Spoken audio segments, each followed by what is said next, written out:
Big boss Malayalam season 7 രാവിലെ big boss morning activity കൊടുത്തിരിക്കുകയാണ്. അടിപൊളി ഒരു ടാസ്ക്കാണ് കൊടുത്തിരിക്കുന്നത്. കാരണം പി ആർ ഉള്ളവരും പി ആർ ഇല്ലാത്തവരും ആരാണെന്ന് പറയാനാണ് കണ്ടസ്റ്റൻസിന് കൊടുത്തിരിക്കുന്നത്.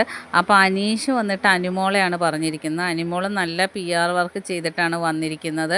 16 ലക്ഷം രൂപയുടെ പി ആർ വർക്കാണ് അനുമോൾ പുറത്ത് കൊടുത്തിട്ട് ബിഗ് ബോസിനകത്ത് കയറിയിരിക്കുന്നത്. പിന്നെ അനുമോൾക്ക് യൂട്യൂബിൽ ഒരുപാട് ലക്ഷം ഫോളോവേഴ്സ് ഉണ്ട്. അവരെല്ലാം അനുമോൾക്ക് സപ്പോർട്ടാണ്. ഇതൊക്കെ അനുമോൾ പറഞ്ഞു തന്നെ പല പ്രാവശ്യം ഞാൻ അറിഞ്ഞിട്ടുള്ളതാണ്. അപ്പോൾ അതിൻ്റെ ബലത്തിലാണ് അനുമോൾ നിൽക്കുന്നതെന്ന് പറയുന്നത്. പിന്നെ പി ആർ വർക്ക് ഇല്ലാത്തത് ലക്ഷ്മിയാണ്. ലക്ഷ്മി പി ആർ വർക്കൊന്നും കൊടുക്കാതെ വന്നിരിക്കുന്നതെന്നാണ് അനീഷ് പറഞ്ഞത്. അങ്ങനെ രാവിലെ തന്നെ അനീഷ് അനുമോളെ ശരിക്ക് പണി കൊടുത്തിരിക്കുകയാണ്. ബാക്കി അപ്ഡേറ്റുമായിട്ട് വീണ്ടും വരാം. എൻ്റെ ചാനലൊന്ന് സബ്സ്ക്രൈബ് ചെയ്യണം.